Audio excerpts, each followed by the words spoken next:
Hey everybody, I'm xQc. I stream on Twitch and on Kick. I'm gonna answer 20 questions I've probably never been asked. Oh my god, the stupidest one I've injured myself. I mean, most of my injuries are stupid. When I was young, I used to skateboard and I used to do the stupidest shit ever. So there's something called whipping. Whipping is like whenever the board lands and it goes away really fast. Usually when pro skateboarders, when they see that this is gonna happen, they push the board away. But there's like a big gap in between two parking lots. And I jump and I really wanted to make it. And I landed with both feet and I just like slammed and it hit my head like a coffin. I never had a concussion ever before, but I know that like I lost a lot of brain cells with just hitting my head. I hit my head so many times when I was young. I was like the mushroom man. I look like Toad, but I could hit my head full on and it didn't matter. But maybe it did matter. I don't know. I turned up kind of cuckoo anyway, so it doesn't matter. The quality that makes a good, a great juicer is being chill. Like sometimes like I'll be at a meeting great or whatever, and somebody has like, I study this whatever thing, right? And I have like this item from what I do, and they show me whatever. I love that. That made me a keyboard. Has all the emotes. It says I got a welcome to the jungle. Yeah, I just got this one. I think that one's really cool. And then one person saw that I had bought myself a Lambo or whatever, and they got me this like race version of it. Little Lambo. And I have the big one, the real life. I have the one that comes with the model, and I got the mini one. That's pretty cool. If Overwatch never existed, what would I be? Tough call.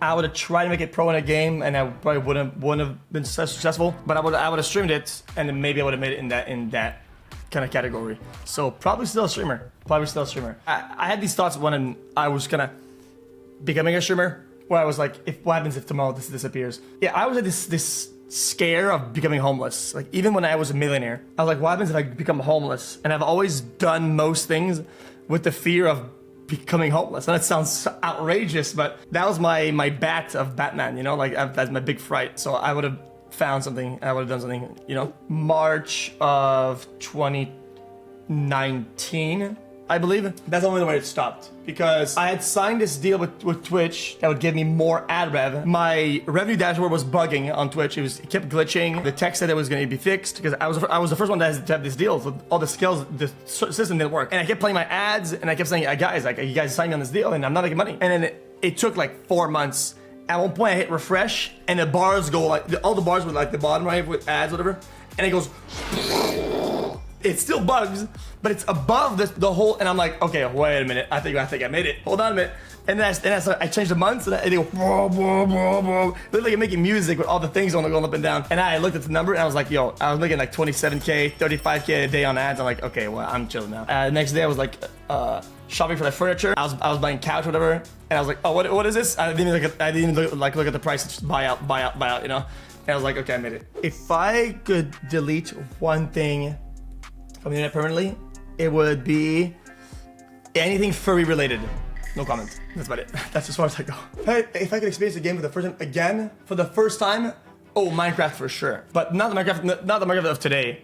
Minecraft of back in the days. There was not that much of on the internet, as in guides, and so you were going in blind, right? And it was scary and it was hard. I don't even know how much time I spent just doing the first few steps, like just kind of making a house out of dirt or whatever, or like a hole in the grass. That was so fun for me. That's like the mystery, and I love mysteries, you know. These days I feel like it's difficult because yeah, you can not look at the internet, but answers about a new game are everywhere. Like you'll see like doesn't matter what you do, like you open Twitter over bed and you'll see like a clip of your new game or something, or like a thread about something and people tweet about it. But back in the days, like if you play a game and you're in the dark, like you're by yourself, and that's so cool. So if I had a Mount Rushmore and I can only add one current new streamer, I would definitely add Speed. I don't want to be too big of a glazer, right? But I think he's figured out the thing that kind of makes everything work with IRL, and he's found it in a way that nobody's even explored before, which is like highly produced, on the fly, but the format is scripted and still interactive stream. And he found a way to make it work, and not a lot of people have done that. And he's kind of, now he's already kind of started to master that, right? So he's like multiple steps ahead of the game in that way. And he can also do desktop and gameplay or whatever. Speed goes crazy with all that, so props. My dream collaboration, that's a tough one. You know what? This sounds kind of corny maybe. Watching movie scenes with like Leonardo DiCaprio or like Brad Pitt. Just some of my favorites, something more recent, something more old, whatever, and just gonna go through, and even some of his, just so I get some breakdown and get some background stories or whatever. Catch Me If You Can, Inception, Once Upon a Time in Hollywood. I know that'd be interesting to watch, but so ad day, 57,000. Gambling day was more like 15 mil.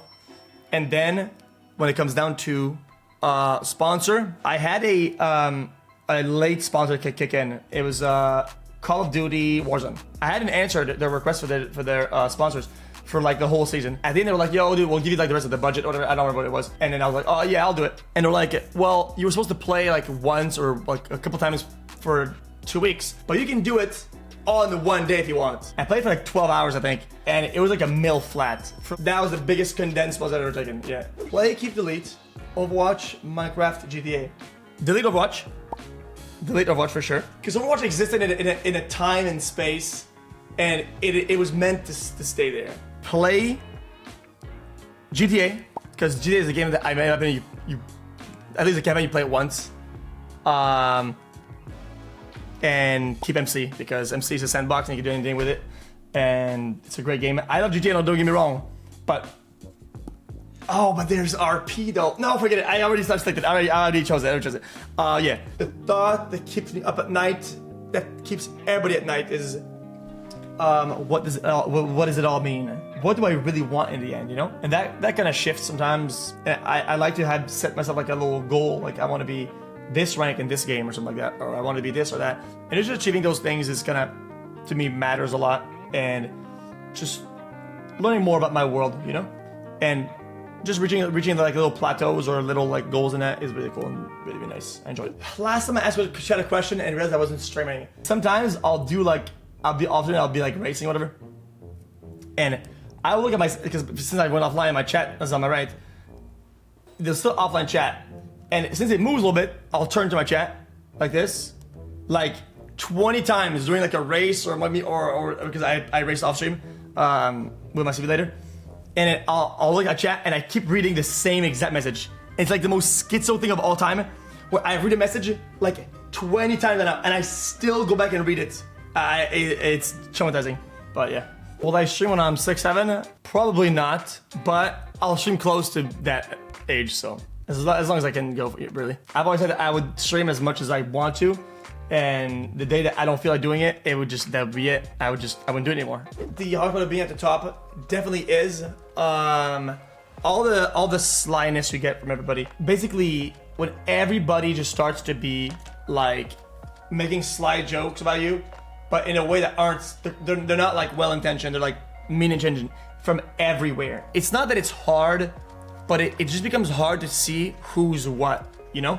You don't even know who's attacking and who's at you and who's fake, whatever, you know? At one point, you have to protect yourself from like funniest interaction with a IRL viewer. I was at TwitchCon and this young lady comes up and she just starts like insulting me for no reason, and I couldn't tell why. And I think I figured out that it's because I kept calling Mercy Man's boost in Overwatch, and then she just said like, yeah, walk away like the bitch you are. And I was like, okay. I mean, it was just stupid, but I thought it was really funny. The biggest risk I've taken,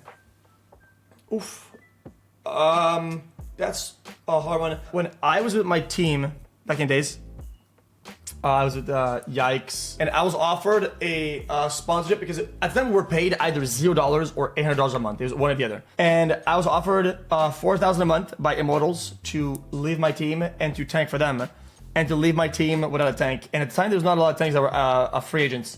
It would have taken them a long time to get a new tank, and the team would have just disbanded. And I decided against it because they picked me up when I was nothing. And I thought, if I make it, we all make it. I'm not trying to be corny about it, but that was my mentality with it. At the time, I had like a stream. My stream was big enough, I guess. It wasn't very big, but make a lot of money. If there was one guy that could afford to take the risk, it was me. And I felt like I had to say an example that if I'm the one that can't take the risk, not taking it would be awful. And also, they without them, I wouldn't have been where I was at. So I kept with them. And 3 of us made a new Overwatch League. So 3 out of 6, that's good for me. Most famous within my DM now would probably be Drake, for sure. He was doing a live stream for his album, and his production had a few problems, which are easy to diagnose. So I kind of sent him a DM and I was like, yo, you had this problem, whatever. I would do this, and this, whatever. I speak with him on a decent whatever basis. My favorite employee and why? My favorite employee. You know what? My brother. I've recently kind of hired my brother to help out with more like on the ground stuff and kind of helping me with like sponsors and lining up, whatever. And he does a really good job. And And why? Because he's not afraid to like wake me up when I'm still sleeping and get me out of bed. Like today. Ask the I have to rethink about it. Just ask them when they're gonna retire and why. I wanna know.